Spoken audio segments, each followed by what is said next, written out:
पंजाब में उद्योग और निवेश को नई रफ्तार देने के लिए भगवंत मान के नेतृत्व वाली आम आदमी पार्टी सरकार ने औद्योगिक और व्यापार विकास नीति 2026 लॉन्च की है।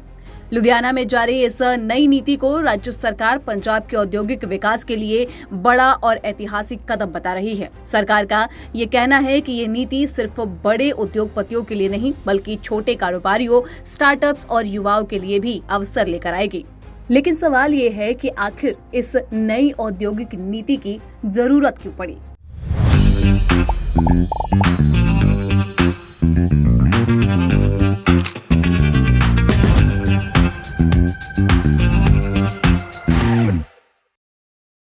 दो 2022 के बाद निवेश की रफ्तार बढ़ी, लेकिन पुरानी नीति छोटे कारोबारों के लिए अनुकूल नहीं थी।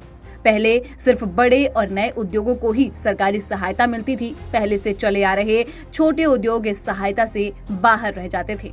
सरहदी जिलों में औद्योगिक विकास अपेक्षाकृत कम रहा। नई नीति 200 से अधिक उद्योगपतियों और विशेषज्ञों से सलाह लेकर तैयार की गई है। बता दें कि 2022 में आम आदमी पार्टी की सरकार बनने के बाद से पंजाब में निवेश को बढ़ावा देने के लिए लगातार कोशिशें की गई हैं। सरकार के मुताबिक पिछले 3 साल में राज्य में करीब 1.55 लाख करोड़ रुपए का निवेश आया है, जिसमें से सिर्फ पिछले साल ही लगभग 55,000 करोड़ रुपए का निवेश दर्ज किया गया। हालांकि सरकार मानती है कि पहले की औद्योगिक नीतियों में कुछ कमी थी, खासकर छोटे और पहले से चल रहे कारोबारों के लिए पर्याप्त प्रोत्साहन नहीं थे। इसी कमी को दूर करने के लिए ही नई औद्योगिक नीति 2026 तैयार की गई है।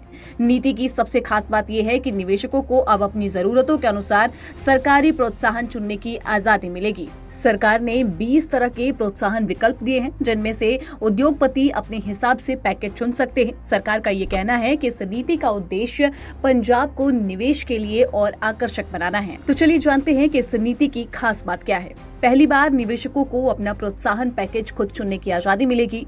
पंजाब में पहली बार पूंजी सब्सिडी की शुरुआत है।